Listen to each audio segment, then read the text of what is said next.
तो मैंने कहा था कि हाँ, उसके बाद हम बाकायदा एक दिन जब करेंगे कि आज से हमारा कोर्स शुरू हो रहा है। अभी हमारा कोर्स शुरू नहीं हुआ। आप जानते हैं ये जो मैं चीज़ आज भी पढ़ाऊँगा या हम पढ़ रहे हैं, ये तो मैं गो थ्रू कर रहा हूँ इक्वेशंस की फॉर्म में से कि वो कैसी शक्लें हैं उनकी। उनकी शक्लें हमें देख लेनी चाहिए ताकि आगे जब हमने डिटेल में पढ़ना है उनको तो वो हमें पता हम क्या कर रहे थे। तो इसलिए मैंने कहा था कि वो बाकायदा क्लास होगी और मेरा ख़्याल है कि नेक्स्ट क्लास होगी। तो उसमें हम जो है ना इंशाअल्लाह, अभी तो तारुफ़ मैंने करवा दिया है तो फिर आपके तारुफ़ की बारी आएगी। आप तारुफ़ अपना पहले ही लिख लीजिएगा ताकि सबका टाइम बचे। एक पैरा जो भी आप में से कोई बात नहीं बताना चाहता, मतलब कोई बंदा नहीं बताना चाहता कि वो क्या करता है, फ़र्ज़ करें वो एटॉमिक में, ऐसे ही जस्ट मैं मिसाल दे रहा हूँ। तो वो उन्हें वो बात पूछना भी ज़रूरी नहीं है, पेशा पूछना या उम्र पूछना। बस आप जो समझते हैं कि ये मेरा तारुफ़ पेश कर दिया जाए, वो आपने 3-4 लाइनें लिख लेनी है। नेक्स्ट क्लास के शुरू में फिर मैं आप लोगों के माइक्स ऑन करवाऊँगा। बहुत सारा टाइम जो है वो इस बात पे सर्फ़ हो गया, इसके लिए माज़रत, लेकिन फिर भी मेरी कोशिश है कि आज ही ख़त्म करूँ। हमज़ा हमज़ा ने एक डिमांड की थी और मैं चाहता हूँ कि आपकी हर डिमांड जो है मैं पूरी करूँ। हमज़ा ने एक डिमांड की थी कि आप जो है ना पावर पॉइंट की प्रेज़ेंटेशंस भी बनाया करें। तो मेरा टाइम तो बहुत लगा है हमज़ा उस पे, लेकिन मैंने बनाई है। फिर भी मैंने जो इक्वेशंस टाइप करनी है ना, वो वहाँ नहीं करनी, क्योंकि मेरे बहुत ही प्यारे दोस्त और मेरे बेटे प्रोफ़ेसर उमर यहाँ तशरीफ़ रखते हैं, उमर फ़ारूक साहब, और उन्होंने बड़े इसरार से कहा था कि नहीं-नहीं आप टाइप करें, हमें फ़ायदा हो रहा है। तो मैंने उनकी बात भी माननी है। तो जो तस्वीरों पे और ड्राइंग्स पे मैं टाइम लगा देता था वो बच जाएगा, वो मैंने सारी तस्वीरें बना दी हैं और इक्वेशंस टाइप होंगी। आपकी बात भी मान ली, उनकी बात भी मान ली, इसलिए अब हम चलते हैं आगे। तो जी, हम कर रहे थे जनरल रिलेटिविटी की जो इक्वेशंस हैं, उन इक्वेशंस को हम ये कर रहे थे कि उनसे गो थ्रू कर लें और डिराइव भी नहीं करना था, विजुअलाइज़ भी नहीं करना था, और देख लें कि वो कौन-सी इक्वेशंस होंगी जिनको हमने आगे पढ़ना है। इनको हम डिराइव भी करेंगे और इनके हम डिटेल्स में रिगरस जिसे कहते हैं मैथमेटिक्स, रिगर से करेंगे। तो इसलिए आप जो है पेशेंस के साथ रहें और बहुत मज़ा आने वाला है आपको इस कोर्स में, बिकॉज़ ये कायनात का इल्म है और इससे बढ़ के क्या हो सकता है। शुरू करता हूँ मैं। ये मैंने जो पावर पॉइंट की प्रेज़ेंटेशन बनाई, ये सबसे पहले खोलता हूँ, इसी से बात शुरू करेंगे। इसमें है जी, सबसे पहले तो ये लिखी हुई है इक्वेशन। अब देखिए, ये पिछले इसमें बात हुई थी लेक्चर में, और इसमें ये बात हुई थी कि अगर आपके पास एक फ़ील्ड हो और उस फ़ील्ड, मैंने ये जनरल फ़ील्ड ली है, जैसे ऊँची-नीची ज़मीन ले ली है। फ़ील्ड आप जानते हैं इलेक्ट्रोमैग्नेटिक भी होती है और ग्रेविटेशनल भी होती है। मैंने इसलिए लिया कि सिंपल रहे और आसान रहे। ये कासिम साहब, इसका ये पेन तो नहीं शो हो रहा कहीं पे भी? इंक से होगा? हाँ जी। हाँ, ये टाइप करेगा पेन, पेन नहीं, सिलेक्ट नहीं, पेन सिलेक्ट सिलेक्ट नहीं होगा। सिलेक्ट पेन सिलेक्ट हो के फिर डीसिलेक्ट हो जाता है। अब क्या करूँ फिर, पेन के बगैर निशान लगाऊँ किसी चीज़ से? जी, वो माउस के ज़रिए आप पेन सेलेक्ट कर लें, शायद उसके ज़रिए। अच्छा चलें, मैं पहले ये मैंने खोल दिया है ना पावर पॉइंट, ओके। जी, खुला। ये मेरे ख़्याल में एक बार पावर पॉइंट बंद होता है फिर खुलता है तो ड्रॉ आता है। अभी मैं ऐसे ही क्लिक करूँगा फिर। जी, माउस के साथ। हाँ, ये एक दायरा सा बन रहा है, ये निशान दिखा नहीं, ये दायरा भी, चले छोड़ो इसको, टाइम ज़ाया हो रहा है। जी, मैं डायरेक्ट बग़ैर निशान इसके ऊपर पेन से लगाए आपको बता रहा हूँ कि अच्छा, इसमें हमने कहा था कि सी लेवल से एक हाइट है और उसको मैंने फ़ाई दिया है नाम, और हमने कहा था कि इस हाइट और सी लेवल के रोशनी में एक फ़ील्ड है, और उस फ़ील्ड में जो एक कोई भी बम्प है, कोई भी रॉक है, उस चट्टान है या कोई जगह ऊंची, उस पर एक पॉइंट है जो रेड रेड पॉइंट शो हो रहा है यहाँ पे, और उस पॉइंट के लिए एक हमने कोऑर्डिनेट सिस्टम ड्रॉ किया है। एक्स और वाई प्लेन आपको नज़र आ रही है और पॉइंट पी भी आपको नज़र आ रहा है।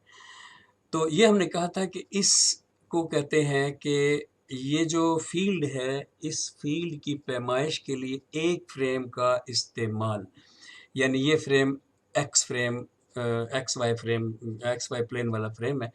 अब यहाँ देखें, ये दूसरी तस्वीर में एक्स और वाई जो है ना वो चेंज हो गए हैं, लेकिन ये इंट्रिंसिक हैं। और ये जो है ये एक्सट्रिंसिक है। अब इंट्रिंसिक और एक्सट्रिंसिक का फ़र्क आप लोगों ने पढ़ा होगा बीएस में कि ये इंट्रिंसिक इसलिए है कि ये अब आदमी अगर चलना शुरू करेगा तो ये एक्स एक्सिस पर अगर चलता है तो ये उतरना शुरू कर देगा, और अगर ये आदमी वाई एक्सिस पर चलता है तो ये सीधा और प्लेन चलेगा।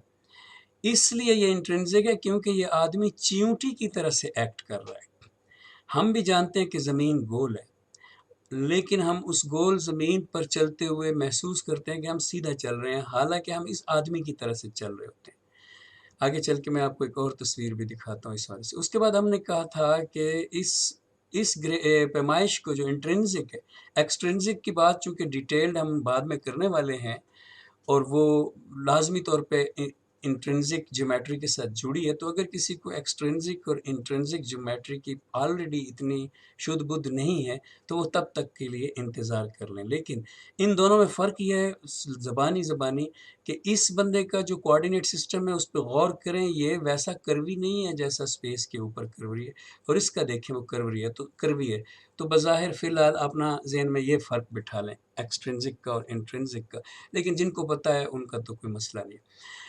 अब हम यहाँ चींटी की तरह से एक्ट करेंगे और नीचे उतरना शुरू हो जाएंगे।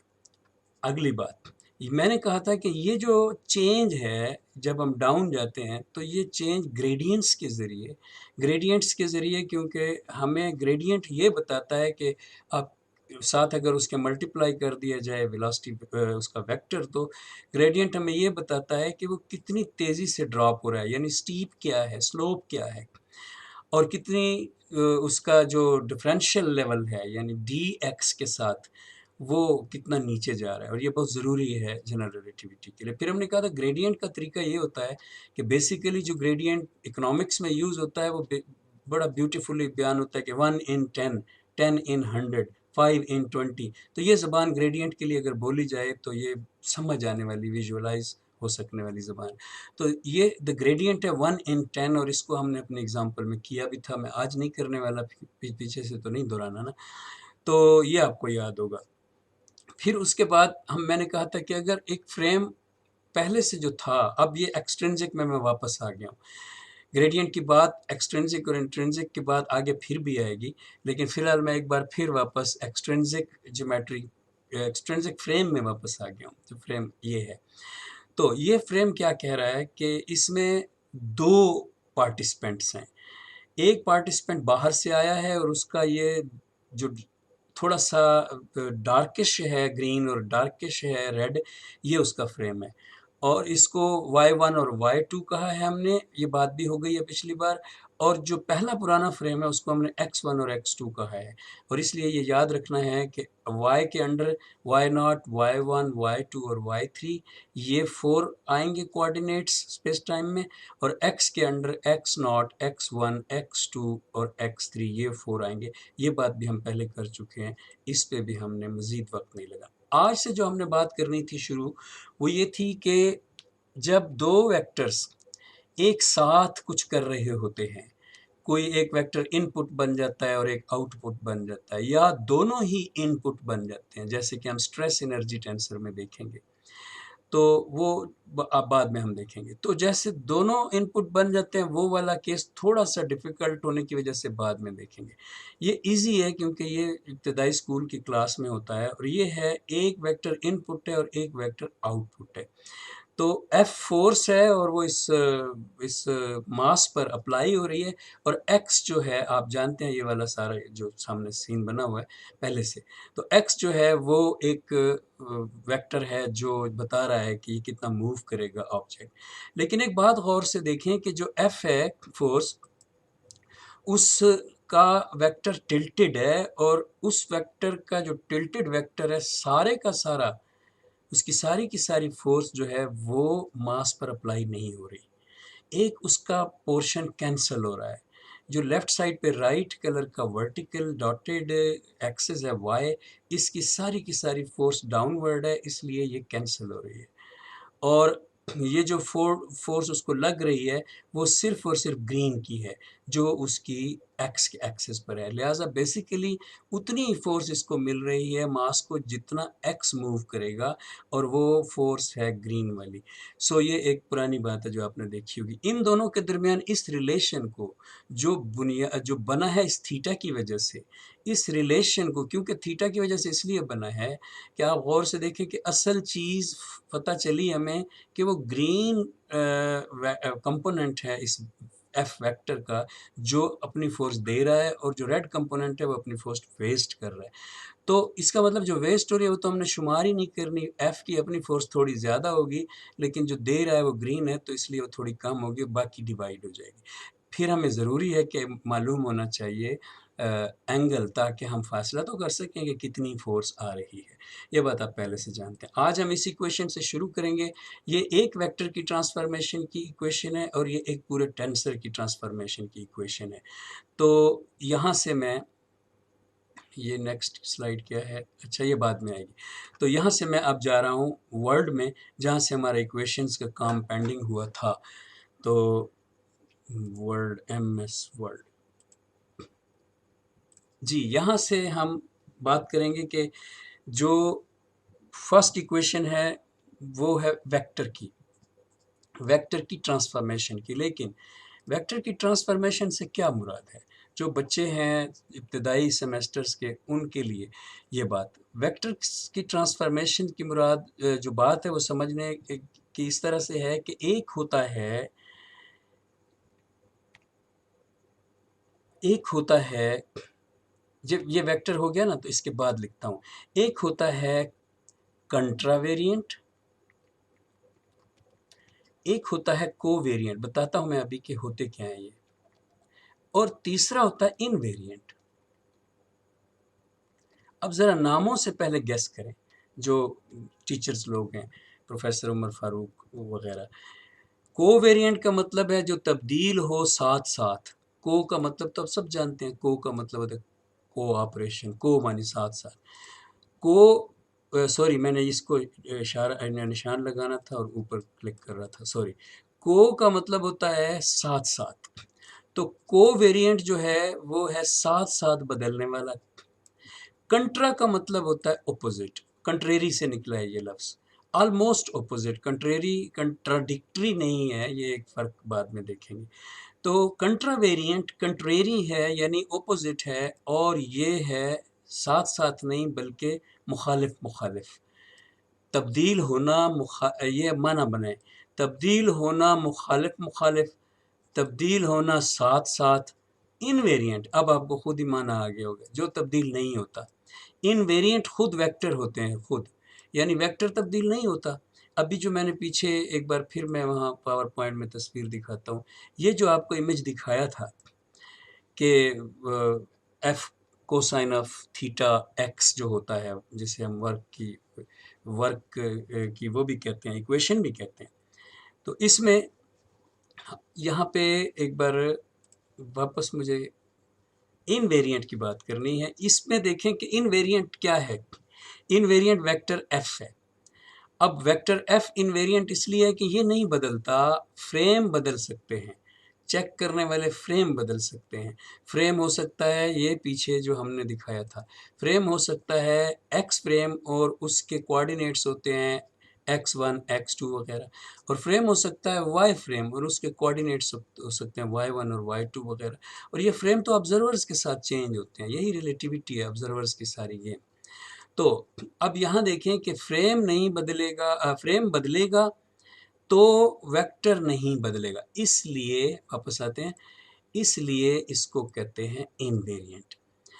तो इनवेरिएंट हो गया जो नहीं बदलने वाला है, तो इसको हम रेड मार्क कर देते हैं, ये नहीं बदलने वाला। अब जो कोवेरिएंट और कंट्रावेरिएंट है, इनकी अभी हम इक्वेशनें करने वाले हैं, तो ये बदलने वाले। हम इक्वेशन इनकी नहीं करने वाले, वो हम उस वक्त करेंगे जब डिटेल में हम पढ़ेंगे। हम इनकी इक्वेशनें लिखने वाले हैं और उनको उनको देखने वाले हैं कि वो क्या क्या होंगी। अच्छा, जो ट्रांसफॉर्मेशन है वो कोवेरिएंट और कंट्रावेरिएंट होती है फॉर्म में अपनी में, और जो ट्रांसफॉर्मेशन है वो फ्रेम्स में होती है। फॉर्म उसकी कंट्रावेरिएंट कोवेरिएंट है, और होती फ्रेम्स के दरमियान है, और फ्रेम्स होते हैं लोग, या कोई ऑब्जर्वर बेजान भी हो सकता है, कैमरा भी तो ऑब्जर्वर है। सो ओके, सो जो फ्रेम्स हैं वो किस किस के हैं? फ़र्ज़ करें कि एक फ्रेम है, उसका नाम है एक्स फ्रेम। तो अगर एक्स फ्रेम जो है उसकी ट्रांसफॉर्मेशन करनी है तो किस में वो तब्दील हो जाएगा? वो वाई फ्रेम में तब्दील हो। ट्रांसफॉर्मेशन का मतलब ये है, एक फ्रेम दूसरे फ्रेम में बदल जाए। तो अगर हमारे पास फ़र्ज़ करें एक्स फ्रेम है और उसमें हम चेक कर रहे हैं एक वेक्टर को, वेक्टर v है और वेक्टर को हम चेक कर रहे हैं एक्स फ्रेम में, एक ऑब्जर्वर चेक कर रहा है। तो वो जब तब्दील होगा और वाई फ्रेम में वेक्टर तब्दील नहीं होगा, जब फ्रेम तब्दील होगा और वाई फ्रेम में चेक करेंगे तो उसको हम फिर इस तरह से लिखेंगे कि वो दोनों में एक है। क्यों दोनों में बराबर क्यों लिख दिया हमने? इक्वल साइन क्यों है? क्योंकि वो दोनों में एक है, क्योंकि वेक्टर इनवेरिएंट, फ्रेम कोई भी चेंज होता रहे, वेक्टर चेंज नहीं होगा। फिर आपने अभी देखा कि फ्रेम्स के कोऑर्डिनेट्स होते हैं, यानी एक एक्स फ्रेम है तो उसके X naught, X one, X two, X three coordinates हैं स्पेस टाइम में। वैसे तो जो हम स्कूल कॉलेज में करते हैं वो एक्स वन, एक्स टू और एक्स थ्री पे ख़त्म हो जाते हैं, क्योंकि हमने थ्री डायमेंशंस में कर, बेसिकली ज़्यादातर हम टू डायमेंशन में करते रहते हैं, जैसा कि आज की मिसालों में भी हम टू में ही रहेंगे। तो एक्स वन और एक्स टू से ही काम चलता है। सो जितने भी कोऑर्डिनेट्स, जितने भी भले कोऑर्डिनेट्स हों, वो कोऑर्डिनेट्स बदल जाते हैं, लेकिन वेक्टर वैसे का वैसा रहता है। फ़र्ज़ करें उन कोऑर्डिनेट्स को हमने सम करके एक नाम दे दिया था पिछली बार, और वो है फ़र्ज़ करें m। तो ये अब एक्स फ्रेम का, ये मैंने v के साथ लिखा है, ये ज़हन में रखिए कि कोऑर्डिनेट्स वेक्टर के होते हैं। यहाँ पीछे तस्वीर में आपने देखा था, ये पावर पॉइंट और ये तस्वीर में आपने देखा था कि कोऑर्डिनेट्स वेक्टर के हैं, f वेक्टर है और कोऑर्डिनेट्स इसके हैं, ग्रीन वाला और रेड वाला। तो कोऑर्डिनेट्स वेक्टर के होते हैं, इसलिए वापस आता हूँ मैं वर्ड में, और यहाँ पे अब आपने कोऑर्डिनेट्स को वेक्टर के साथ लिखना है, एक्स आगे ब्रैकेट में लिखा है, मीनिंग ये है कि एक्स फ्रेम को अब हम ट्रांसफॉर्म करके वाई बनाएंगे। जब इसके कोऑर्डिनेट्स एम हैं एक्स फ्रेम के रेफरेंस से वेक्टर के, तो फिर ये वाले एन कर देते हैं ताकि वाई फ्रेम वाले डिफरेंट हो जाएं। वाई फ्रेम के वेक्टर के कोऑर्डिनेट और एक्स फ्रेम के वेक्टर के कोऑर्डिनेट को आपस में ट्रांसफॉर्म करवाया जाता है। बाकी बात आपने पिछली बार पढ़ ली थी। एक तो आपने देखा था कि बहुत सारी ट्रांसफॉर्मेशंस में तो चेन रूल डायरेक्ट अप्लाई हो जाता है। बहरहाल आज की इसमें चेन रूल दोबारा हम नहीं दोहराने वाले, तो मैं डायरेक्ट ट्रांसफॉर्मेशन दिखा रहा हूँ आपको कि फिर हम जब ट्रांसफॉर्म करते हैं तो हम कहते हैं सम, क्योंकि एक तो कोऑर्डिनेट नहीं ना लेना, एक के बदले में एक कोऑर्डिनेट तो बहुत से लेने हैं। तो सम जो है वो हम लेकर उसको सम कर लेते हैं ओवर सम एलिमेंट। अब हमने उसको सम कर दिया n पर, तो ये जो v है इसको अगर आप याद करें तो पिछली क्लास में आप dx की फॉर्म में पढ़ चुके हैं, यानी dx की फॉर्म में जब ये n के साथ हो और फिर यहाँ पे जो ग्रेडियंट हमने फाई की फॉर्म में लिखा था, आपको याद होगा, partial derivative of phi with respect to partial derivative of x to x n. तो ये फॉर्म आपने ग्रेडियंट में पढ़ ली थी और ये हमारी गुजर गई है, इसको मैं अब दोबारा ख़त्म कर रहा हूँ।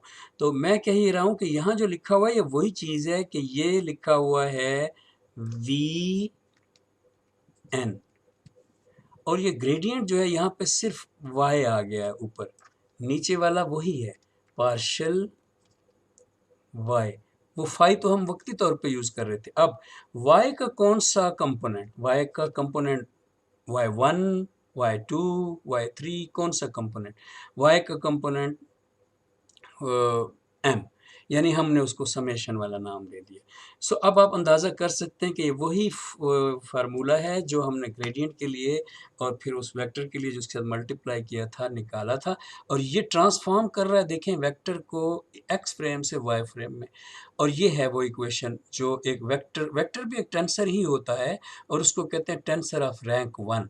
तो ये एक वेक्टर को ट्रांसफॉर्म कर रहे हैं, तो हम यूँ भी कह सकते हैं कि ये भी एक टेंसर ही ट्रांसफॉर्म हो रहा है, और ये ट्रांसफॉर्मेशन है रैंक वन के टेंसर की, और वेक्टर जो है वो x से y और y से x फ्रेम में जा रहा है।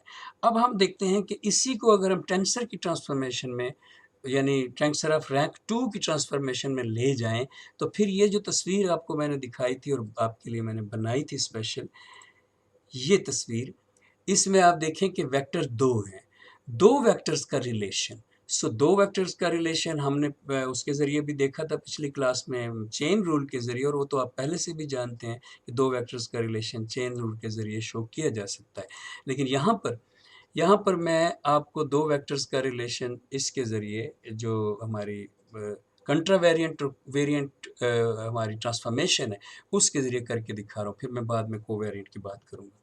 ये कंट्रावेरिएंट के लिए इतना सब बता दूं कि कंट्रावेरिएंट ट्रांसफॉर्मेशन में ये ऊपर लिखी हुई होती हैं इंडिसेस जो हैं ऊपर, यानी x के ऊपर n है, y के ऊपर n है, v के ऊपर n है टॉप पर, और इस v के ये कन्वेंशन है, इससे साइंसदान यूज़ करते हैं। तो जब कोवेरिएंट आएगी तो ये नीचे लिखे हुए होंगे, तो ये बात अभी से जहन में बिठा लें। बाकी थोड़ा सा रेफरेंस होगा वो बाद में देखते हैं।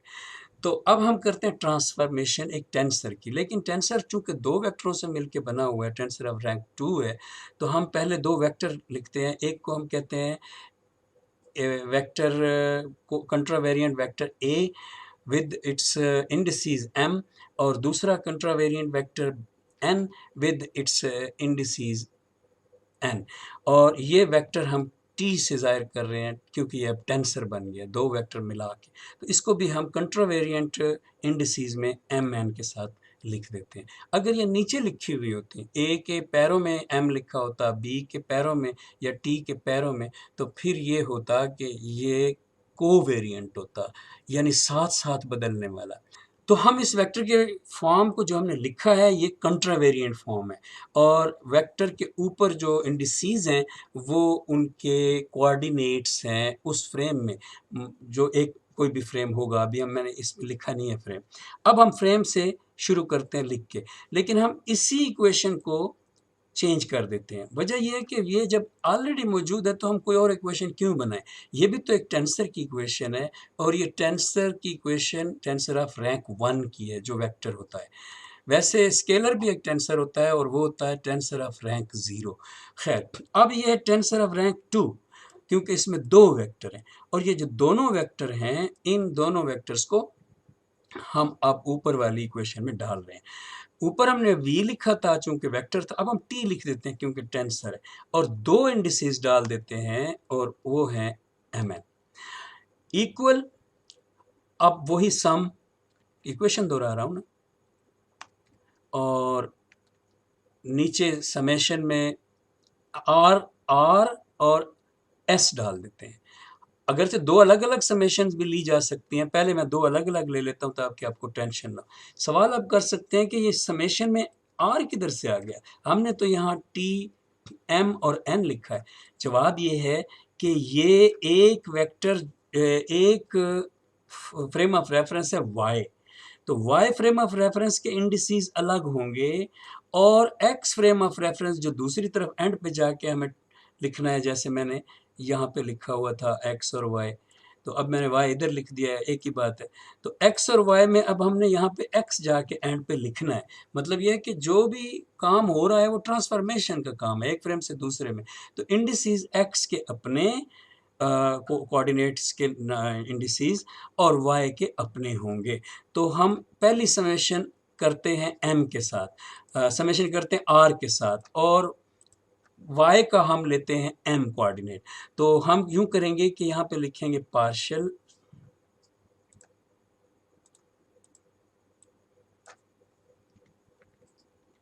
partial derivative of the frame y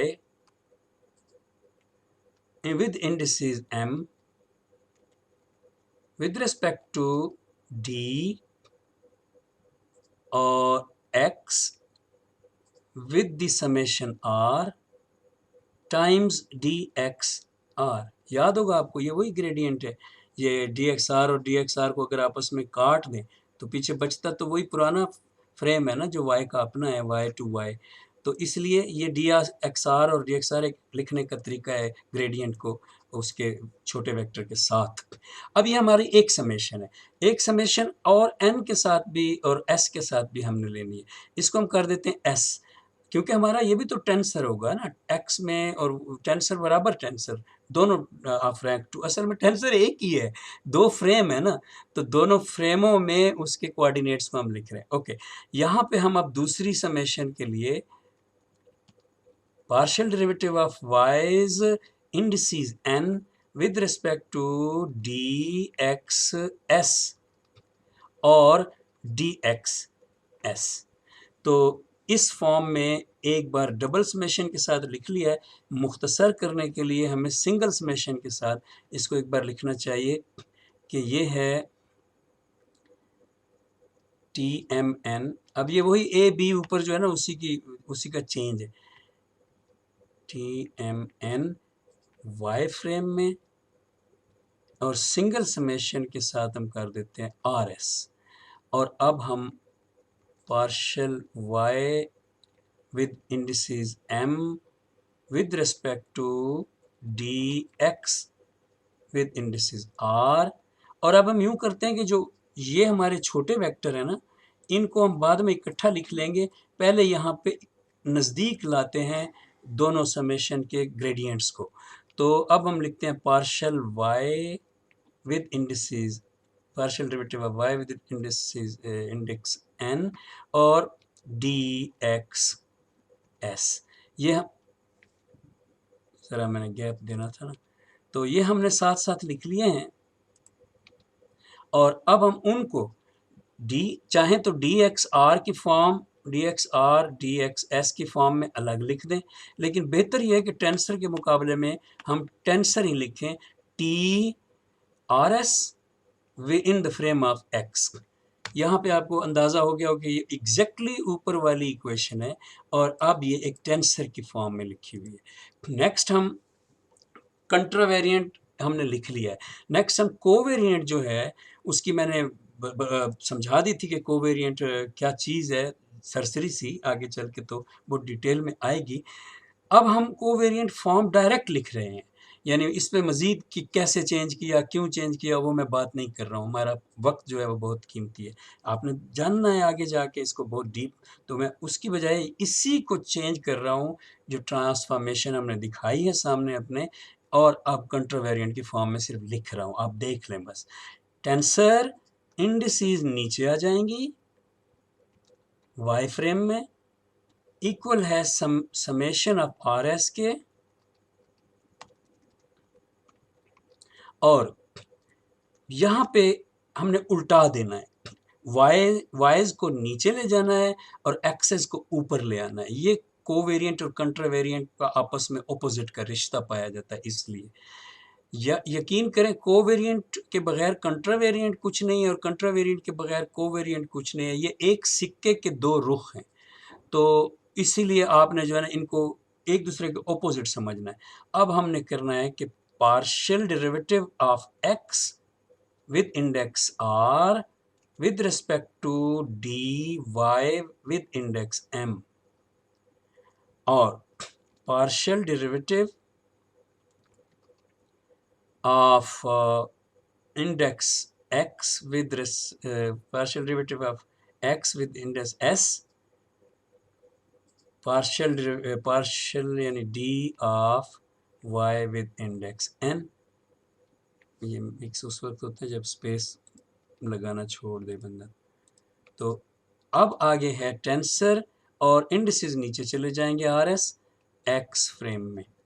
tensor में हमें सिर्फ इसको शो करना है, वहाँ अंदर इंडिसेस जो है अभी ये वही रहेंगी। आगे चल के ये कहाँ चेंज होती हैं वो जगह भी आपको नज़र आ जाएगी। यहाँ ये चेंज नहीं होती, यहाँ ये सिर्फ ये चेंज होता है, ये उलट जाते हैं एक बात, और ये इंडिसेस नीचे आ जाती हैं एम एन और आर एस दूसरी बार। ये आपने ज़हन में रखना है। अब ये कौन सी फॉर्म है? ये वो फॉर्म है जो हमारी बहुत ज़्यादा यूज़ होने वाली है कोर्स में, क्योंकि जो आइंस्टाइन की इक्वेशन है ना, उस इक्वेशन के ज़रिए बार बार स्पेस को ड्राइव करना बहुत मुश्किल हो रहा था साइंसदानों के लिए, क्योंकि आइंस्टाइन ने जैसे 10-15 साल लगाए, वैसे जब वो यूज़ करते थे साइंसदान अपने मेहनत, तो वो भी बहुत महीने लगाते, बहुत दिन लगाते, और अब कंप्यूटर में भी उसको काफ़ी वक़्त लग जाएगा, क्योंकि कंट्रावेरिएंट की, बल्कि इस तरह नहीं कहना चाहिए कंट्रावेरिएंट की, क्योंकि वो कैलकुलेशन जो एक रफ़ स्पेस की है, जैसी स्पेस कहीं से, जैसे कोई कपड़े को आप फेंक दें ज़मीन पे, तो वो कैसे टेढ़ा-मेढ़ा, उल्टा-पुल्टा, ओवरलैप्ड एक दूसरे के ऊपर जा गिरता है। अब उसकी टोपोलॉजी के जो मैथमेटिक्स के स्टूडेंट बैठे हैं उनसे पूछें, अब उसकी टोपोलॉजी के लिए तो आपका बहुत ज़्यादा कैलकुलेशन की ज़रूरत है। तो उस वक़्त ये हुआ कि उन्होंने एक एक साइंस, एक मतलब है कि मैट्रिक्स बहुत मशहूर है जो हमारे पास है, जिसको हमने पढ़ना है बहुत डिटेल में, और वो है श्वार्ज़शील्ड मैट्रिक्स। उसने एक स्फीयर को बना लिया कि स्फीयर चूँकि सिमेट्रिकल होती है, इसको हम ले लेते हैं, और बेसिकली सारे जो प्लैनेट्स हैं, इवन कि ब्लैक होल तक, इनकी ज्योमेट्री स्फेरिकल फॉर्म में ही शो होनी है। तो हमारा ज़्यादा फोकस जो है मास पर है, तो हम स्फीयर की तरफ मुड़ जाते हैं, और ये रफ ज्योमेट्री जो आइंस्टाइन ने एक कर्वीलिनियर कपड़ा फेंके हुए वाली टोपोलॉजी, ये जो आइंस्टाइन ने हमें दिया ना, इसको कभी-कभार बड़े-बड़े साइंसदान किया करेंगे। तो उसके बाद जो है ना, वो श्वार्ज़शील्ड मैट्रिक्स जो है सामने आई, और अब ब्लैक होल और ये सारी चीज़ें उसी की वजह से सामने आई हैं। और 1-2 मैट्रिसेस और भी हैं, मैट्रिसेस जो बहुत इंपॉर्टेंट है जनरल रिलेटिविटी में, वो भी हम पढ़ेंगे, आइंस्टाइन वाली भी पढ़ेंगे, लेकिन हम ज़ाहिर है उसको टोपोलॉजी तो मैथमेटिक्स के डिपार्टमेंट है, उसको डिटेल से हम नहीं पढ़ेंगे। हमने विजुअलाइज़ करनी है जनरल रिलेटिविटी की मैथमेटिक्स, जहाँ-जहाँ हमें उसकी ज़रूरत है। तो ये जो कोवेरिएंट है, ये हमें बहुत ज़्यादा ज़रूरत है, क्योंकि इसने जगह-जगह हमें देने हैं क्रिस्टोफर सिंबल्स, और इसने जगह-जगह हमें वैल्यूज़ देनी है मैट्रिक टेंसर्स के वगैरह के लिए। तो ये आपने अब अपने पास महफ़ूज़ कर लेना है, और इसको याद कर लें, लिख लें, बार-बार प्रैक्टिस कर लें, पेन से बार-बार ट्राई कर लें, टाइप कर लें, ये आपको आना चाहिए। ये है transformation between 2 frames with their own indices and in form of covariant tensors. So आगे बढ़ते हैं। अब हमने इसके नेक्स्ट में, जो मैं स्लाइड देख लूँ पहले कि वो क्या रखी थी वहाँ पे, पावर पॉइंट, टाइम इससे जल्दी से गुज़रता है ना। नेक्स्ट स्लाइड में मैंने आपको मैट्रिक टेंसेस के बारे में बताना है। ये बहुत ज़्यादा इम्पोर्टेंट है। इनका यूँ समझ लें कि मेन कैरेक्टर है। जैसे किरदार होते हैं ना ड्रामे में और प्ले में और उनमें या फ़िल्मों में, तो उनमें एक हीरो होता है। तो ये मैट्रिक टेंसर जो है ना, मैं तो जब भी किसी जगह बोलता हूँ, इसका ज़िक्र करता हूँ मैट्रिक टेंसर का स्टूडेंट्स के सामने, जैसे अभी आपके सामने भी करने लगा हूँ, तो मैं बोलता हूँ the legendary metric tensor. Even कि मैंने शायद आपके कंटेंट्स में भी उसको द लेजेंडरी लिखा हो, द अज़ीम, द ग्रेट, द हीरो। ये मैट्रिक टेंसर एक चीज़ है, एक टेंस यानी एक मैथमेटिकल ऑब्जेक्ट है, एक डिवाइस है, जो सारी जनरल रिलेटिविटी की जान है। इवन कि आप देखें ना, अगर पहली स्लाइड में मैंने लिखी हुई है इक्वेशन, तो आप यहाँ पे देखें कि ये जो जी म्यू न्यू है, ये जी म्यू न्यू है, ये मैट्रिक टेंसर है। फिर मैट्रिक टेंसर यहाँ टी म्यू न्यू में भी यूज़ हो रहा है। फिर रिची में भी मैट्रिक टेंसर की मतलब है हमें ज़रूरत पड़ती है बहुत ज़्यादा, जब हम क्रिस्टोफर सिम्बल्स बनाएं। तो क्या बना निकला, पहली टर्म, दूसरी टर्म, तीसरी टर्म, चौथी टर्म, और ये 8 पाई जी तो है ही कांस्टेंट। तो क्या मतलब, जितनी टर्में इस इक्वेशन में आइंस्टाइन ने दी हैं, वो तो बनी हुई मैट्रिक टेंसर से हैं। तो इसलिए ये हीरो है। और मैट्रिक टेंसर क्या होता है? दरअसल कर्वी लीनियर ज्योमेट्री में, यानी स्पेस टाइम की कर्वों में, हमें 2 नियरेस्ट पॉइंट्स को जानने के लिए, कि जो 2 नियर, ये मैंने अभी बहुत दूर बनाए हैं, एक्ज़ैजरेट किया ना मैंने, ये पॉइंट और ये पॉइंट कितने फासले पे हैं, इवन कि कर्व ग्रिड की भी मैंने 2 इसमें डब्बियाँ बनाई हैं। तो ये नियरेस्ट पॉइंट नहीं है, लेकिन मैंने एक्ज़ैजरेट किया है, टीचर हमेशा एक्ज़ैजरेट करते हैं, चीज़ को बड़ा करके दिखाते हैं। ख़ैर, तो नियरेस्ट पॉइंट तो डी एक्स की फॉर्म में, डी एस की फॉर्म में होगा। अब जो नियरेस्ट पॉइंट है, वो स्ट्रेटेस्ट पॉइंट आपको पिछली क्लास में बताया था कि जियोडेसिक के ऊपर ही हो सकता है। जियोडेसिक से दाएं बाएं चले जाएं तो टेंजेंशियल वेलोसिटी डाल दिया आपने, और एक्सेलरेशन ज़ीरो नहीं रहा। इसलिए वो जियोडेसिक की जो, जियोडेसिक को पता है, आप यूँ समझें, आप में से जो बच्चे बैठे हैं ना, वो मेरी इस बात को तवज्जो से सुने। जियोडेसिक जो है, वो कांस्टेंट वेलोसिटी है। अब ये बात वीडियो में रिकॉर्ड हो गई है, मेरे जो मुझ पे इतराज़ करने वाले जो है ना, बड़ा इस पे बोलेंगे। कांस्टेंट वेलोसिटी इसलिए कह रहा हूँ मैं उसको कि जो आपने 9th में कांस्टेंट वेलोसिटी पढ़ी थी, जियोडेसिक उसकी बहन है, उसकी उसकी मिलती-जुलती वही चीज़ है, समझ लें। अब ज़ाहिर है जियोडेसिक अगर कांस्टेंट नाम रख दिया उसको तो वो कांस्टेंट वेलोसिटी तो नहीं है, कुछ और चीज़ है। तो मैं तो सिर्फ़ अब बच्चों के लिए अलग से समझाने के लिए कह रहा हूँ कि जो कांस्टेंट वेलोसिटी है 9th की फ़िज़िक्स में, वही जियोडेसिक है इवन कि पीएचडी की फ़िज़िक्स में।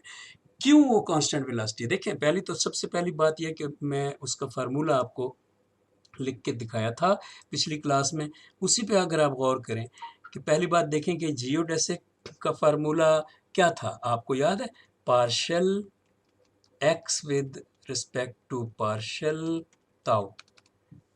9th को याद करें ना, वेलोसिटी जो कांस्टेंट थी एक्स बटा टी नहीं होती थी, एक्स डिवाइडेड बाई टी। और ये ताऊ सिर्फ ये है कि प्रॉपर टाइम है, और प्रॉपर टाइम की भी एक स्लाइड आज भी मौजूद है, तो आपको याद आ जाएगा कि मैंने प्रॉपर टाइम में क्या बात बताई थी उस वक्त। ये स्लाइड है यहाँ पे नीचे, ये प्रॉपर टाइम की मैंने स्लाइड बनाई थी आपके लिए कि बराबर टिक्स लगा दें अगर आप ट्रेजेक्ट्री पर किसी ऑब्जेक्ट की जो जियोडेसिक पर ट्रैवल कर रहा है, तो प्रॉपर बराबर टिक्स लगा दें तो टिक्स टिक टिक टिक टिक टिक घड़ी वाली हैं। और वो घड़ी किसके पास है? जो बंदा खुद मूव हो रहा है। और वो बंदा कौन है? जो ये समझता है मैं बैठा हुआ हूँ। मैं अगर गिलास में जग से पानी डालूंगा तो गिलास में ही आएगा, दाएं बाएं नहीं गिरेगा। मैं एक्सेलरेटेड नहीं हूँ, जैसे अभी मैं बैठा हुआ हूँ आपके सामने, या जैसे अभी आप बैठे हुए। आप सबका ये ट्रेजेक्ट्री है जो सामने बनी हुई है, क्योंकि इस ट्रेजेक्ट्री में टाइम के कंपोनेंट में आपकी सारी एनर्जी यूज हो रही है। आपकी सारी एनर्जी 73 है। अब 73 केजी मेरी एनर्जी है, यानी मास मेरा इस वक्त है, और वो एनर्जी मूव हो रही है स्पेस टाइम में, क्योंकि स्पेस टाइम बने हुए 4 कोऑर्डिनेट से। टाइम x1, x2, x3 और पहला x0 टाइम, 4 कोऑर्डिनेट से। अब जब 4 कोऑर्डिनेट से मेरी वेलोसिटी मेरी मूवमेंट जारी है स्पेस टाइम में, तो मूवमेंट तो वेलोसिटी से होती है। अब मेरी वेलोसिटी प्रॉपर टाइम के रेस्पेक्ट से इसलिए है कि मैं बैठा हुआ हूँ और मैंने खुद निकालनी है। यूँ समझ लें मेरा इंट्रिंसिक इंट्रिंसिक काम है। अब जब मैं बैठा हुआ हूँ और वेलोसिटी मैंने खुद निकालनी है, तो मैं क्या कर सकता हूँ सिवाय इसके? ये मैंने खोला हुआ नहीं है और आपको काफ़ी देर से मैं ये दिखा रहा हूँ, सॉरी। तो मैं क्या कर सकता हूँ? मतलब वेलोसिटी अगर मैं रुका हुआ हूँ, मैं इधर-उधर मूव तो आप देख रहे हैं नहीं कर रहा हूँ, फिर मेरे स्पेस टाइम में मूवमेंट 4 कोऑर्डिनेट्स में कैसे शो की जाएगी? एक्स, वाई, ज़ेड का क्या किया जाएगा? जी हाँ, x0 को x1 को, x2 को और x3 को, यानी x, y, z को 0 कर दिया जाएगा। और जो मैं बैठा हुआ हूँ, इसको कहा जाएगा कि मेरी वेलोसिटी, स्पेस टाइम की वेलोसिटी जो मेरी है, स्पेस टाइम में वो सारी की सारी कंपोनेंट कौन से में यूज़ हो रही है मेरी वेलोसिटी? वो यूज़ हो रही है टाइम के कंपोनेंट में। तो ये टाइम का जो ग्रेजुअल इसमें इर्तिक़ा है, इवोल्यूशन है टाइम का, वो बराबर वक़्फ़े किसकी घड़ी पर है? मेरी घड़ी पर है। मैं बैठा हुआ हूँ ना, तो मेरी घड़ी की टिक-टिक को कहा जाता है प्रॉपर टाइम। उस बंदे की घड़ी की टिक-टिक को प्रॉपर टाइम कहा जाता है जो खुद मूव हो रहा है और खुद हिसाब भी लगा रहा है, बाहर वाला ऑब्ज़र्वर नहीं। अब जिससे भी पूछें वो तो कहता है मैं बैठा हुआ हूँ। यानी अगर आप स्पेस में देखें कि एक आदमी जा रहा है स्पेसशिप में, तो उससे पूछे ना भाई आप बैठे हुए हो, कहेगा बिल्कुल मेरे गिलास में मेरे जग से पानी गिलास के अंदर जा रहा है, एक्सेलरेटेड नहीं हूँ मैं। तो वो फिर बैठा हुआ है। फिर उससे कहेंगे आपके पास घड़ी है, वो कहेगा है, तो वो ये टिक्स होंगी प्रॉपर टाइम। तो जब आपको मैंने अर्ज़ किया था, ये मैं कर दूँ वर्ड में चेंज, मैं इस बार याद तो रख रहा हूँ आज खैर। जब मैंने अर्ज़ किया था कि कांस्टेंट वेलोसिटी है बस और कुछ नहीं है जियोडेसिक, तो आपको उस पे इतराज़ की बजाय ये समझना चाहिए कि जस्ट सर ये कह रहे हैं कि ये सिमिलर टू कांस्टेंट वेलोसिटी है इन कर्वी स्पेस। हमारी हमारी जो लीनियर वेलोसिटी है प्लेन स्पेस पर, वो कांस्टेंट कब होती है? जब एक्स ओवर टी होता है। और जब हमारी जियोडेसिक में जियोडेसिक क्या है? वो भी कांस्टेंट वेलोसिटी है, लेकिन वो कब होती है? जब हम प्रॉपर टाइम के अपनी घड़ी के टिक टिक्स के हिसाब से अपनी वेलोसिटी को मेजर करते हैं। अपनी वेलोसिटी को जब हम मेजर करते हैं तो हम अपनी सारी की सारी वेलोसिटी टाइम के कंपोनेंट में डाल देते हैं, क्योंकि हम बैठे हुए होते हैं और हम कहते हैं हम सी स्पीड से, यानी रोशनी की स्पीड से स्पेस टाइम की अंदर ट्रैवल कर रहे हैं, आप भी और मैं भी इस वक्त। वापस आते हैं, मैंने आपसे कहा था कि नेक्स्ट जो हमारी चीज़ है, अल्लाह करे वक्त में, अच्छा जी, ये मैं खोल लूँ पावर पॉइंट, यहाँ पे मैं था। मैं अर्ज़ कर रहा था कि इसमें देखें आपके फिर नियरेस्ट 2 पॉइंट्स जो हैं, क्लोज़ेस्ट 2 पॉइंट्स जो हैं, वो स्ट्रेट लाइन कहलाते हैं और वो जियोडेसिक के ऊपर होते हैं और उनको क्लोज़ेस्ट 2 पॉइंट को, उनकी लेंथ को कभी भी लेंथ नहीं कहा जाता। ये बात याद रखिए, मैंने पहली क्लास में इंट्रोडक्शन वाली में बताई थी। उनकी लेंथ को कभी भी लेंथ नहीं कहा जाता। लेंथ होती है एक्स की, लेंथ होती है वाई की, लेंथ होती है जेड की। और एक्स वाई जेड में भी लेंथ होती है तो वो वेक्टर होता है और उसके हम तीनों कंपोनेंट्स में लेंथ बताते हैं।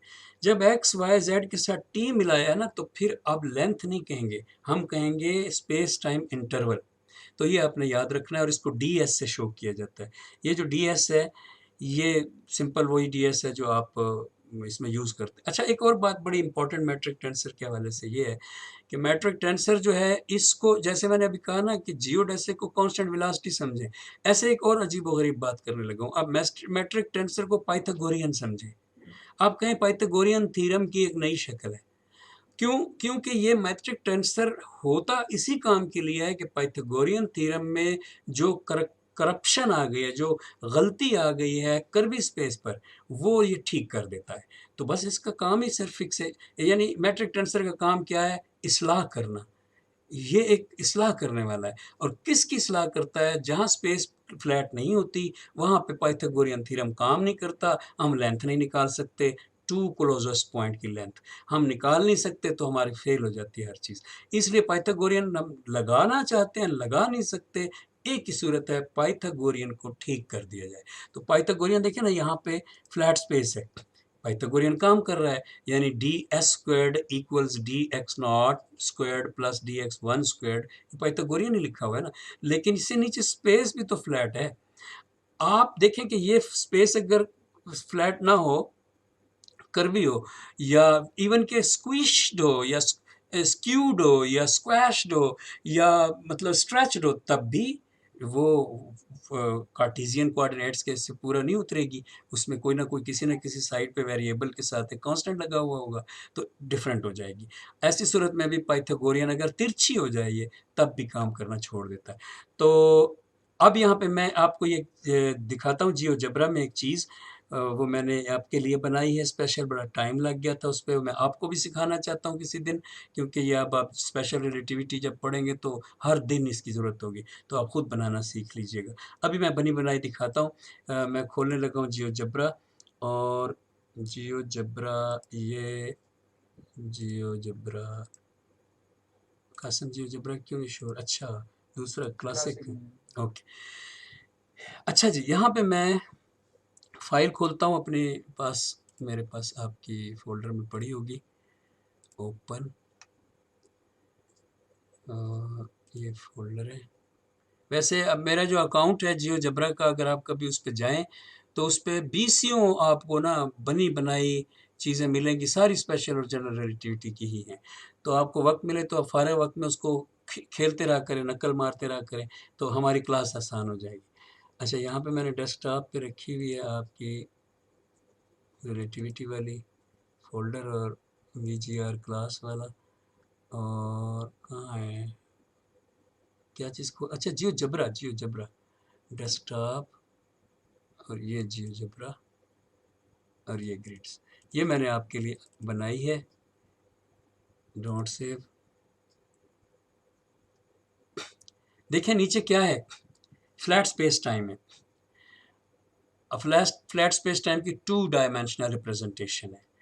टू डायमेंशनल रिप्रेजेंटेशन में एक एक्स वन होता है और एक एक्स टू होता है। आप चाहें तो एक को एक्स नॉट कह दें, क्योंकि हमने ना आगे चल के यूज़ टू ही करनी है अभी कुछ अर्सा, डायमेंशन है, और उसमें हमने एक टाइम की रखनी है और दूसरी एक्स वाई जेड में से सिर्फ एक्स को ले लेना है, और बाकी दो को हमने कुछ अर्सा इग्नोर रखना है।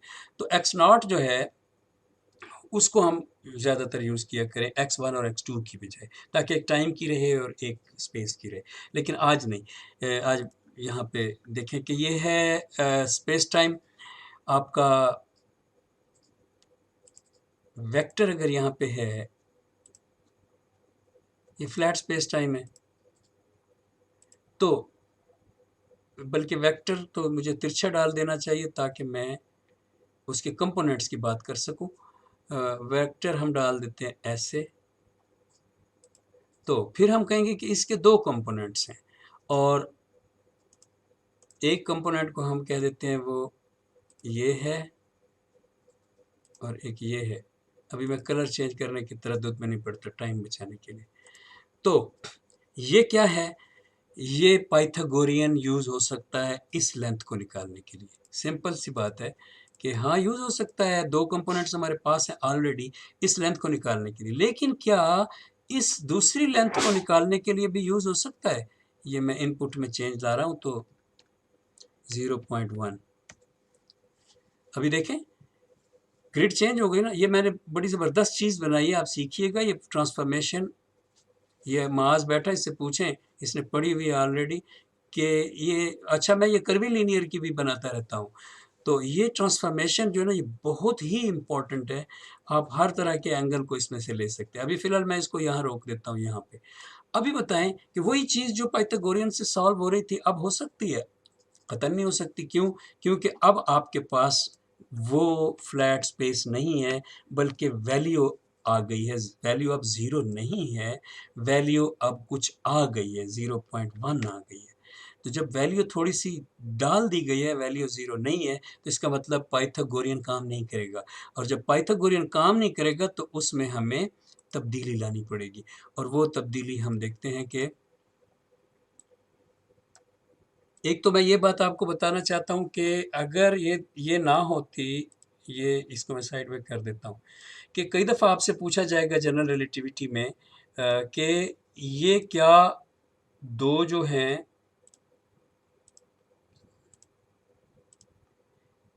क्या ये जो दो वेक्टर हैं,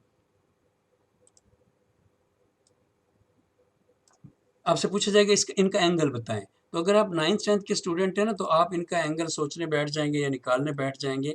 नहीं, जनरल रिलेटिविटी और स्पेशल रिलेटिविटी में इनका एंगल बताने का तरीका ये नहीं है कि हम उसको 9th 10th first second year के मुताबिक बताएं। अगर आपको किसी ऐसी शेप में दिखाया गया है तो यकीनन चक्कर ये है कि पीछे ग्रिड भी चेंज हुई हुई है। यानी अभी जो ग्रिड मैंने आपको दिखाई थी तिरछी वाली, वैसी ग्रिड भी चेंज हुई हुई है। तो फिर एंगल तो 90 का ही था, एंगल 90 का नहीं बदला। आप फिर से देख लें, क्या एंगल चेंज हुए थे यहाँ ग्रिड में? ये एंगल तो नज़र आता है कि चेंज हुआ है, होता नहीं है।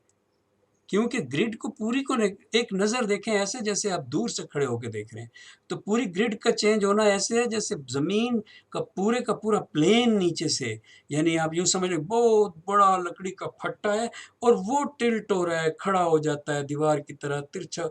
वो याद करें ना, वो कौन सी फिल्म थी स्पाइडरमैन, उसमें वो एक फट्टे के ऊपर उड़ रहा होता है विलन, तो वो फट्टा तिरछा हो जाता है, सीधा हो जाता है। ऐसा सोचें नीचे वाली ग्रिड को। नीचे वाली ग्रिड जो है वो एक प्लेन नहीं है, वो प्लेन सी चेंज हो जाती है। इसलिए मैं वापस उसमें आऊँ, मैं किस में था, नहीं, पावर पॉइंट में। तो हमें एक ट्रिक सीखना चाहिए कि जब कभी भी हमसे जनरल रिलेटिविटी का टीचर पूछे, हाँ जी इनके दरमियान एंगल क्या है, तो 9th 10th वाला जवाब नहीं देना कि सर जी देखने में तो ये लग रहा है 45। नहीं, पहले एक काम करना है, पहले लेनी है एक लाइन और इन दोनों के वेक्टरों के पैरेलल लगानी है थोड़ा अंदर करके। मसलन पहली मैं उसके पैरेलल लगा रहा हूँ जो ये वाला है, और दूसरी लाइन जो है मैं इसके पैरेलल लगा रहा हूँ जो नीचे पड़ा है। अब इस आखिरी किनारे को वापस लेकर यहाँ जाके मैं बंद कर रहा हूँ और इस आखिरी किनारे को वापस ला के यहाँ जाके मैं बंद कर। अब आपको नज़र भी आ रहा होगा कि ये 90 का डिग्री का एंगल है। यानी बजाय इसके कि हम उसका एंगल 30 40 50 निकालें, हम उसकी पहले दो पैरेलल लाइनें लगा के देखें कि आया वो ऑलरेडी 90 के एंगल में ही एग्जिस्ट कर रहा है। तो तब जो हम कहेंगे कि हाँ आर्थोनॉर्मल ही है। ओके, वापस आए कि यहाँ पे यूज़ होगा पाइथागोरियन और 90 ऐसे आपने इमेजिन करना होता है जनरल रिलेटिविटी में। तो मैट्रिक टेंसर ये है कि जब पाइथागोरियन यूज़ हो रहा हो और वो काम ना कर रहा हो, यहाँ पे यूज़ होगा काम करेगा, यहाँ पे यूज़ होगा काम नहीं करेगा। ये देखें यहाँ पे पाइथागोरियन काम नहीं कर सकता, ये वाली जो फॉर्म है इसकी, यहाँ पे पाइथागोरियन काम नहीं कर सकता और है भी 90 का एंगल। तो अजीब बात है ना कि है भी ऑर्थोनॉर्मल पाइथागोरियन फिर भी काम नहीं करता। वजह ये कि नीचे से ग्रिड चेंज हुई है और उसको हल करने का तरीका ये है कि बजाय इसके कि आप पाइथागोरियन लिखने के वक्त सी स्क्वेयर्ड या डी एक्स स्क्वेयर्ड लिखा करें, आप एक काम करें, मैं आपको करके दिखाता हूँ। हमजा तुमने हमसे वो तो बनवाई हैं फाइनल, लेकिन टाइपिंग कम करवा दी है। देखें मैं आपको मैट्रिक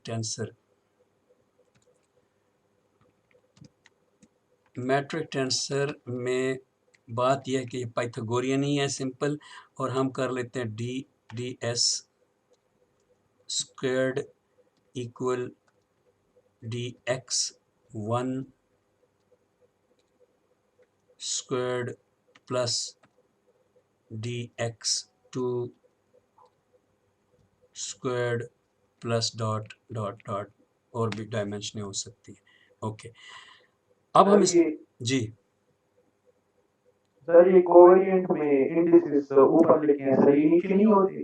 कोवेरिएंट में जी ये नीचे है ना, ये TMN और RS ये नीचे है। ये जो अंदर वाली की आप बात कर रहे हैं ना, ये ग्रीडी, हाँ अंदर वाली की आप बात करें ना, ये इसमें हमने ऊपर ही लिखनी होती हैं। जब इसको एक और शक्ल आएगी जहाँ पे मैंने आपको अभी आगे जा चल के बताना है, यहाँ पे ये इसी फॉर्म में ऊपर ही लिखे जाएंगे। अभी आपको समझ आ जाएगी थोड़ी देर में। सर ये रिप्रेजेंटेशन है एक्चुअली। एग्जैक्टली ये था आंसर जो आपको दिया जाना चाहिए। ये तो वेक्टर की रिप्रेजेंटेशन है ना। आप थोड़ी देर माज आप 10 मिनट वेट करें, वो जी बात करें। जैसे हमने ये मैट्रिक टेंसर के अंदर dx1 ऊपर लिखा है, dx2 के ऊपर लिखा है, हाँ तो ये हम उसी की रिप्रेजेंटेशन कर रहे हैं। एग्जैक्टली ये रिप्रेजेंटेशन है इस चीज़ की। ये इंडिसीज जो है ना, ये बता रही हैं माज के ये आपका नंबर कौन सा है, जस्ट रिप्रेजेंटेशन। चले आगे चल के फिर भी आपको समझ आएगा जब हमें ज़रूरत पड़ेगी ना कोवेरिएंट में नीचे लिखने की। अभी थोड़ी देर रहती है तो आपको नज़र आ जाएगा। ओके, देखिए जी कि टाइम यार इतना जल्दी क्यों गुजरता है। अच्छा जी, अब हम इसको देखते हैं डी एस स्क्वायर्ड, और इसको सम कर लेते हैं। अभी सवाल ये है कि अगर सम में हम समेशन m लेते हैं तो जाहिर है हम यहाँ लिखेंगे ना dxm। अभी मैं अगर पूछूं माज कि दोनों को m क्यों लिख दिया है, अगर दोनों को m लिखना था तो पाइथागोरियन पहले से जैसे लिखा हुआ वो ठीक ही है ना। जवाब यह है कि हुजूर पाइथागोरियन इस सम से बनेगा ही तब जब दोनों में m होगा। अगर दोनों में m ना हो तो इसका क्या मतलब होगा, इसका मतलब ये होगा कि आप स्क्वायर नहीं बना सकते। यानी आपने यहाँ अगर पहले m को आपने समझना है dx1, तो इसका मतलब दूसरा भी dx1 और दोनों को मिला के dx स्क्वायर्ड, और ये टर्म मिल जाएगी। फिर अगर समेशन में आप कहें कि m अब 2 वाला है तो फिर क्या होगा dx2 और dx2, तो आपको ये टर्म मिल जाएगी। लेकिन अगर आप दोनों m नहीं लिखेंगे तो फिर आप तो एक ये टर्म लिखेंगे, एक ये टर्म लिखेंगे, और इसका मतलब कि आप उनको स्क्वायर बना ही नहीं सकते। लेकिन ऐसी समेशन का फ़ायदा ही क्या है अगर दोनों m लिखने हैं। जवाब यह है कि हमें यहाँ पे एक गुनाह करना है। ds squared equal summation mn, ओहो हो, और dxm और dxn। यानी अभी जिस उसूल पे मैं बात कर रहा था कि वो नहीं तोड़ सकते हम, क्योंकि वो तो हमने तोड़ा तो वो हमें ये पीछे पाइथागोरियन वापस नहीं मिलेगा। अगर हमने ये उसूल तोड़ा तो हमने ये लिख दिया ना, तो पाइथागोरियन नहीं मिल सकता हमें। ये सिंगल मिलेगा बगैर स्क्वायर के, dx1 मिलेगा प्लस dx2 मिलेगा, दैट्स ऑल। तो फिर ऐसा क्यों लिखा गया है? ऐसा बहुत ज़्यादा ज़रूरी है लिखना। यही करेक्शन करने का अमल है जो मैं आपको बता रहा हूँ, जो हमने पाइथागोरियन में करना है। इसमें इजाफा कर दिया जाता है, उसको कहते हैं क्रॉनिकर डेल्टा, और वो 16 कंपोनेंट्स बनते हैं वो मैट्रिक टेंसर के। एग्जैक्टली तो उसमें एक जो कंपोनेंट, उसमें जो टर्म मैंने इजाफा कर दिया है क्रॉनिकर डेल्टा, इसका नाम है, ये मैं नाम आपको स्पेलिंग की वजह से यहाँ दे देता हूँ, क्रॉनिकर डेल्टा। तो ये जो डेल्टा है ये काम क्या कर रहा है, दिस इज द क्वेश्चन। काम ये कर रहा है कि क्रॉनिकर डेल्टा होता है कि अगर m n के इक्वल हो, यानी इफ m इक्वल्स n, तो इसका मतलब कि ऊपर वाली टर्म हमें मिल जाएगी, ये जिसमें उसूल है बेहतरीन, यानी अगर ये इक्वल है, m और n एक हैं, तो वही बात हो गई ना कि dx1 का भी स्क्वायर dx2 का भी, यानी फिर m और n एक हैं तो मतलब समझ लें दोनों m ही हैं, तो मतलब कोई गलती की ही नहीं हमने। लेकिन अगर एक नहीं है, if m and n is equal, then we get 1. If m is not equal to n, then we get 0. अच्छा, अब ये तरीका था साइंस मैथमेटिशियंस ने, ये बड़े कमाल लोग होते हैं मैथमेटिशियन, आज अली रज़ा भी आया हुआ है। ये क्रॉनिकर डेल्टा था जिसको उन्होंने यूज़ करके इस मसले को वापस लेने के लिए एक तरीका कर लिया, और ये टर्म जो है इसके अंदर आने के बाद एक फिक्सेशन का अमल करेगी। अभी एक स्टेप और है, उसके बाद ये करेगी, और वो फिक्सेशन, वो करेक्शन पाइथागोरियन थ्योरम में की गई है, उसको ठीक किया गया है कर्व स्पेस के लिए। तो वो क्या करेगी, सबसे पहले मैं इसको ज़रा दोबारा एक बार लिख लूँ, क्योंकि इसको बेहतर है कि बाहर निकाल दिया जाए अंदर की बजाय। एक तो कन्वेंशन यही है और दूसरा इसकी ज़रूरत नहीं है ना अंदर, ये तो एक किस तरह की वो सम तो नहीं हो रहा ना इस पे। तो ये मैंने क्रॉनिकर डेल्टा पहले लिख दिया है बजाय बाद के। अब देखिए कि हम पहले कर चुके हैं पिछली क्लास में कि अगर ये एक एक्सप्रेशन हो dxm equals dxm divided by dxm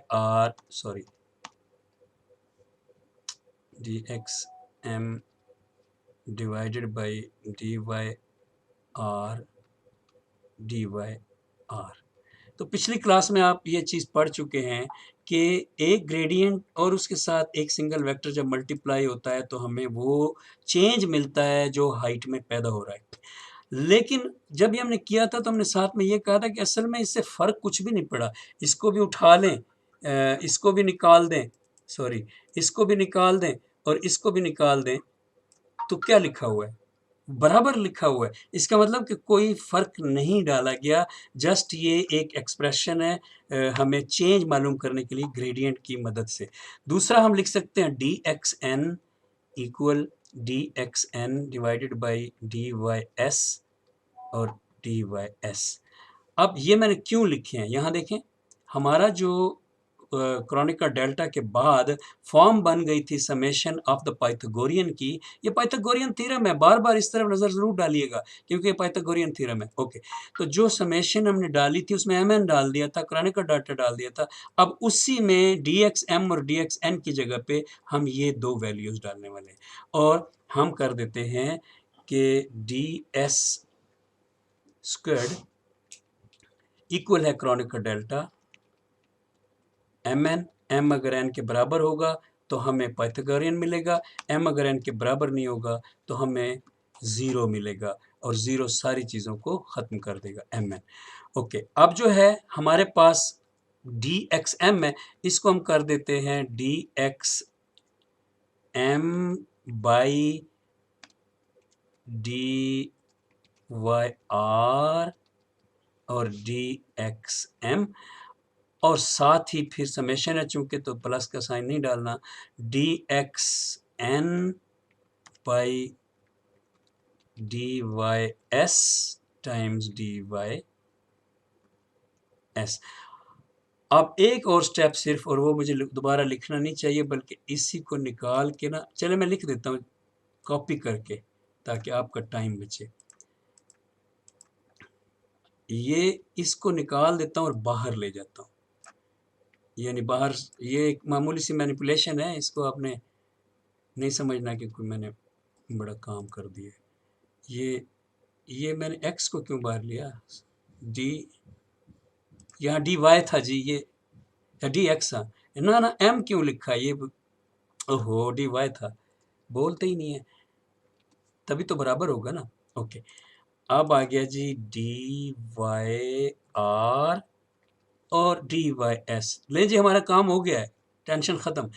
ये पोर्शन जिसका मैं रंग चेंज कर रहा हूँ, पहले सारे का करना पड़ेगा, तब जाके होगा। ये इस सॉफ्टवेयर का मसला है। सारा ग्रीन किया, इसको ब्लैक वापस कर रहा हूँ मैं। ये पाइथागोरियन आपका असल ये है, ये जो इधर आपका है ना dy_r और dy_s, ये असल पाइथागोरियन आपका, अभी आपको पता चल जाएगा। तो ये जो चीज़ है इसको कहते हैं GMN, मीनिंग मैट्रिक टेंसर। कौन सी चीज़ को? इसको, क्रोनिकर डेल्टा सम ओवर mn। वैसे ऊपर से कॉपी ले लेनी चाहिए थी।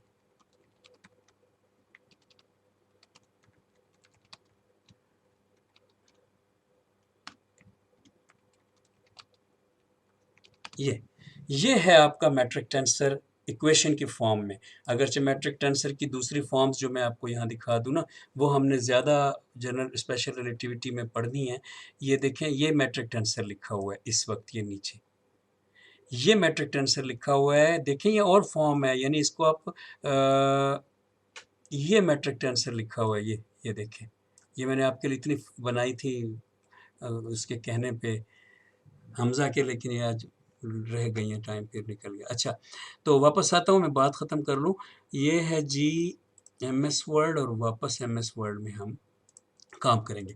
तो ये मैट्रिक टेंसर है, तो इसका मतलब अगर ये मैट्रिक टेंसर है तो पाइथागोरियन को फिक्स करने के लिए हम यूँ लिख सकते हैं, ds² इक्वल है GMN और dy_r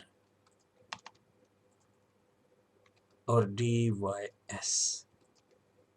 ये एक इक्वेशन है पाइथागोरियन की। कैसी फॉर्म आ गई है पाइथागोरियन थ्योरम की, लेकिन यानी कितनी डिफरेंट फॉर्म आ गई जो हमने यूजुअल पढ़ी हुई है, लेकिन इसकी ब्यूटी देखें कि ये पाइथागोरियन की वो फॉर्म है जिसने आपको कर्वीलिनियर स्पेस पर बनाई गई ट्रायंगल की लेंथ मालूम करवानी है। बहुत बड़ा काम होगा, ये छोटा नहीं है। ये कर्वीलिनियर कोऑर्डिनेट में। आखिरी बात, क्योंकि टाइम ख़त्म हो गया, फिर आपसे भी कुछ 5-10 मिनट बात करनी है। आखिरी बात ये है कि यहाँ पे एक चीज़ मैं आपको बताना चाह रहा था कि जब हम कर्वीलिनियर इसमें होंगे तो थोड़ा सा और भी पाइथागोरियन में एक प्रॉब्लम पैदा हो जाता है। वो ये है कि हम आम तौर पे करते हैं ds, हम आम तौर पे करते हैं ds² और सामने जो भी पाइथागोरियन की एक्सप्रेशन आता है वो लिखते हैं। लेकिन हमें कर्वीलिनियर स्पेस में इस तरफ वाले dx² को थोड़ा सा चेंज करना है, और वो चेंज बिल्कुल जायज़ है, मैथमेटिकल है, कोई नाजायज़ी नहीं है। चेंज कैसे करना है? देखें, ये जो लिखा हुआ है ये तो है, ये ds, ये तो ये है। इसके अंदर दरमियान में सेंटर में डॉट नहीं है। हमने इतना सा चेंज करना है कि हमने कहना है ds। वर्ड की स्पेस शो करते हैं। ओहो, ये आज दूसरी बार बोला हूँ सिर्फ। वापस आ गए जी। हाँ जी, मैं दोबारा कहता हूँ कि जब हम पाइथागोरियन लिखते हैं हम कहते हैं ds² और आगे जो भी उसकी टर्म वगैरह होती है वो हम लिखते हैं, सम करना होता है जो। ये पुराने पाइथागोरियन की बात करूँ। ओके, हमें आदत है इस तरह लिखने की, इसलिए हम जानते हैं कि ये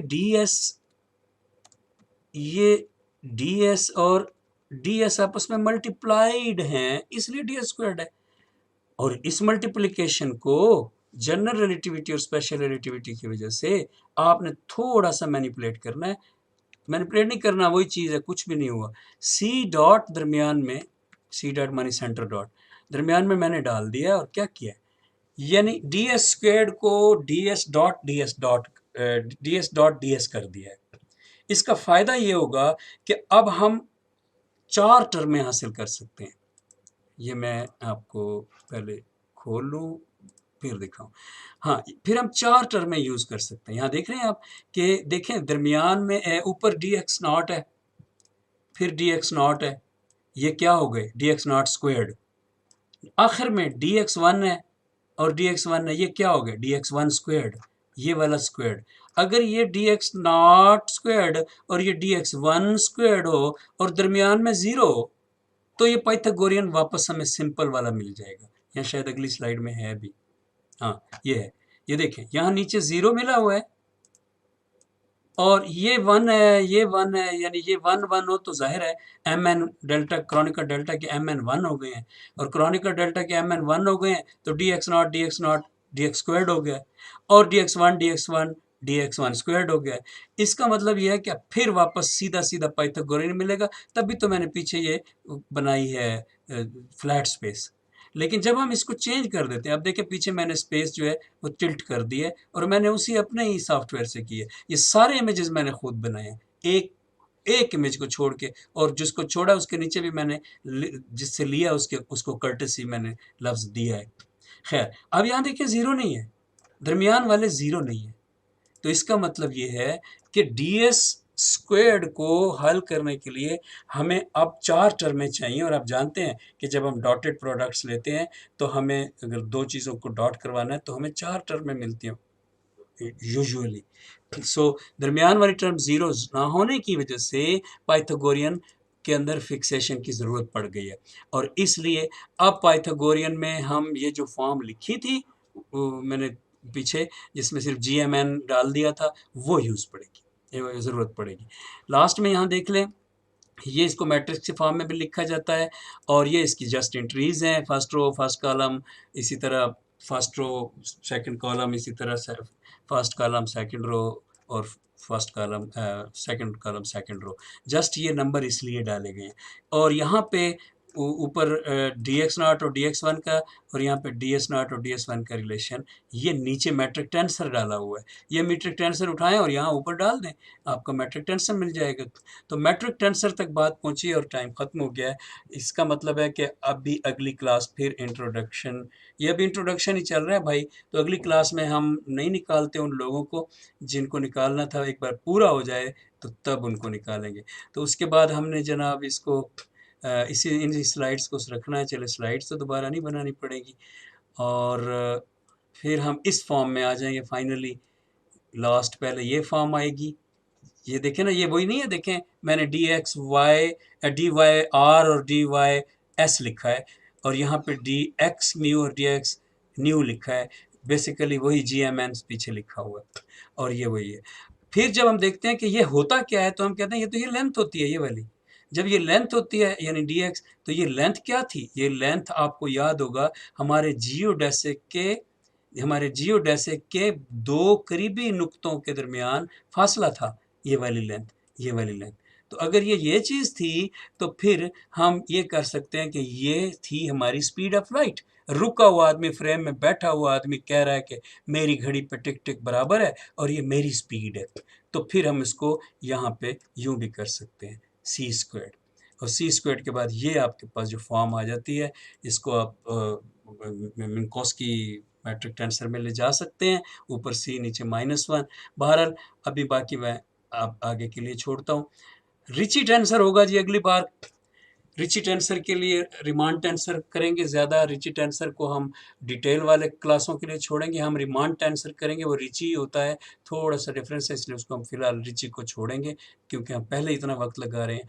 तो रिमांड टेंसर और रिची टेंसर में 19-20 का फ़र्क है, 19 तक हम कर लेंगे और 20वां पॉइंट जो है वो हम डिटेल वाली क्लासों में करेंगे। तो नेक्स्ट क्लास किसी ने मिस नहीं करनी, पूरी क्लास ही रिमांड टेंसर पर है और वो कैसे निकालते हैं, कैसे, ये सारा मैं करवाऊँगा, वो मज़ा आएगा आपको, है भी बड़ा इंटरेस्टिंग।